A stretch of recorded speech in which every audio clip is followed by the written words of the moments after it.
Pernah gak sih kalian cuma niat pull satu kali di game favorit kalian? Cuma satu kali pakai kristal gratisan. Tapi dalam satu kali pull itu kalian gagal. Lalu kalian coba lagi. Lalu gagal lagi.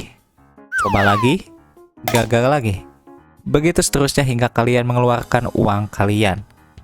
Dan tanpa sadar di akhir bulan, tagihan kalian membengkak hingga jutaan rupiah.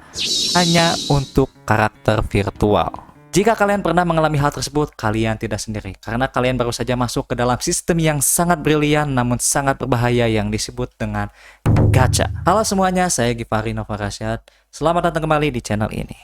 Dan kali ini kita akan membedah sistem yang sangat populer di dalam game seluler, namun menyimpan risiko terselubung. Jebakan gacha. Membedah risiko dan dampak finansial dalam gambling terselubung dalam game. Selama beberapa menit ke depan kita akan mencoba untuk membedah 3 hal penting. Yang pertama, mengapa gacha secara psikologis disebut dengan perjudian? Yang kedua, apa bahaya nyata dari kecanduan gacha bagi mental dan finansial kita? Lalu yang ketiga, apa solusi praktis agar kita tetap bisa bermain tanpa mengorbankan masa depan kita? Mari kita bedah. Poin pertama, secara psikologis, sistem gacha identik dengan perjudian. Sistem ini hanyalah adaptasi modern dari kebiasaan gambling. Setiap kali kita menekan tombol pull, sensasi deg-degan yang kita rasakan itu memicu pelepasan dopamin dari otak kita. Rasa bahagia dan kenikmatan inilah yang membuat kita ketagihan, sama seperti saat seorang bermain judi. Dalam psikologi, ada yang disebut variable ratio reinforcement atau penguatan rasio variabel. Ini adalah mekanisme yang sama persis yang digunakan pada mesin slot di kasino. Anda tidak tahu kapan Anda akan menang. Itulah kenapa Anda akan terus mencoba. Developer game tahu betul rahasia ini. Dan itulah mengapa sistem ini sangat efektif secara psikologis. Ia memang dirancang untuk membuat kita kecanduan. Seluruh desain game dibuat untuk menekan tombol psikologis kita. Fear of missing out. FOMO dengan karakter limited time, event yang menarik, dan tentu saja reward acak dari gacha.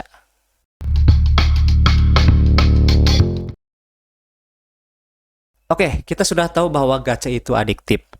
Lalu, apa dampaknya? Dampaknya itu ada 2, yaitu secara psikologis dan juga finansial. Ini bukan cuma soal uang, ini soal waktu yang terbuang, pola tidur yang rusak, kecemasan, dan stres saat banner idaman kita segera berakhir. Relasi sosial di dunia nyata pun terganggu. Model bisnis game ini adalah free to play atau gratis untuk dimainkan, namun memiliki banyak mikrotransaksi. Sebuah penelitian di jurnal Intelek dan Cendekiawan Nusantara menemukan bahwa kecanduan game gacha dapat memengaruhi pola konsumtif dan pengelolaan keuangan seseorang, terutama anak-anak di era digital. Jurnal lain dari UTA45 Jakarta secara spesifik menyoroti dampaknya pada generasi Z. Banyak dari kita pelajar atau mahasiswa belum punya penghasilan tetap, tapi game ini mendorong kita untuk konsumtif. Akibatnya apa? Kemampuan kita untuk mengelola keuangan pribadi menjadi rusak. Kita jadi sulit membedakan antara kebutuhan dan keinginan. Kita tidak bisa melarang gacha, dan game itu sendiri adalah hiburan yang seru. Yang kita butuhkan adalah kontrol diri dan literasi finansial. Hal yang mesti kita lakukan adalah tanamkan edukasi literasi keuangan sejak dini. Untuk diri kita sendiri, kuncinya adalah membuat anggaran yang ketat dan menganggap gacha murni sebagai biaya hiburan, bukan investasi. Tetapkan batas, ketika saldo hiburan habis, jangan pernah sekali lagi, jangan pernah menguras dana kebutuhan pokok Anda demi karakter idaman kalian. Sebagai penutup, mari kita ingat kembali 3 hal penting yang sudah kita bahas. Yang pertama, sistem gacha menggunakan mekanisme psikologis yang sangat mirip dengan perjudian, memicu dopamin yang menyebabkan kecanduan. Lalu yang kedua, ini berdampak langsung pada pola konsumsi yang merusak keuangan pribadi kita, terutama generasi Z. Lalu yang ketiga, solusinya terletak pada penguatan literasi keuangan, disiplin diri, dan pengawasan orang tua.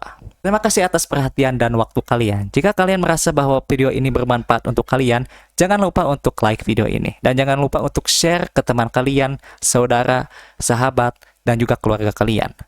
Dan jangan lupa untuk subscribe channel ini untuk video selanjutnya. Sampai jumpa lagi di video selanjutnya. Main cerdas, dompet aman.